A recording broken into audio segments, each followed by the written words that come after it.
মধ্যপ্রাচ্যে থাকা যুক্তরাষ্ট্রের ডিজিটাল আইকেই কি ধুলোয় মিশিয়ে দিয়েছে ইরান?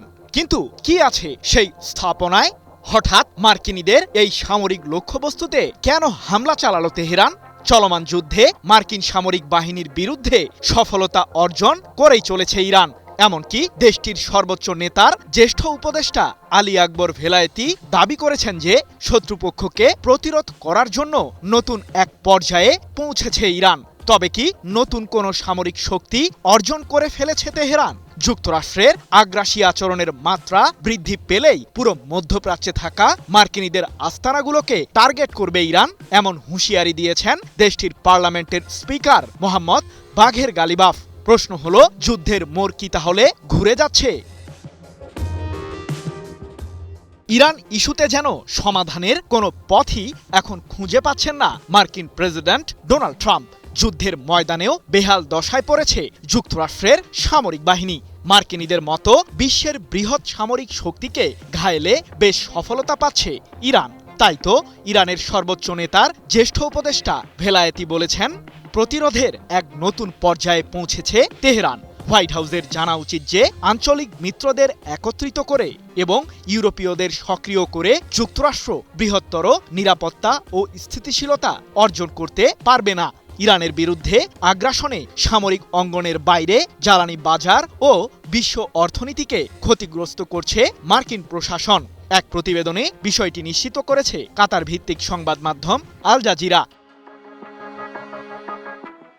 এদিকে মার্কিন আগ্রাসনের কড়া প্রতিক্রিয়ার অংশ হিসেবেই মধ্যপ্রাচ্যে থাকা যুক্তরাষ্ট্রের মিত্র দেশগুলোতে দফায় দফায় হামলা চালাচ্ছে ইরানের সর্বোচ্চ প্রতিরক্ষা বাহিনী IRGC। যদিও সেই হামলাগুলোতে কেবলই যুক্তরাষ্ট্রের সামরিক স্থাপনাগুলোকে লক্ষ্যবস্তু বানাচ্ছে তেহরান। জানা গেছে, সম্প্রতি বাহরাইনে অবস্থিত মার্কিন কেন্দ্রীয় কমান্ডের ডিজিটাল আই হিসেবে পরিচিত প্রযুক্তি প্রতিষ্ঠান অ্যামাজনের একটি ডেটা সেন্টারকে লক্ষ্য করে জোরদার হামলা চালায় IRGC। আর এতেই ব্যাপক ক্ষতির মুখে পড়ে ওই স্থাপনাটি। কিন্তু প্রযুক্তি নির্ভর এই প্রতিষ্ঠানের সাহায্যে কি ইরানের বিরুদ্ধে কোনো চক্রান্ত করছে যুক্তরাষ্ট্র?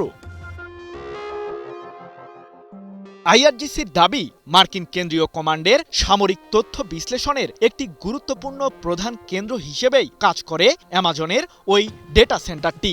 2019 সালে প্রথমবারের মতো মধ্যপ্রাচ্যে মার্কিন ওই প্রযুক্তি প্রতিষ্ঠানটি তাদের এই বিশেষায়িত ডেটা সেন্টারটি চালু করে।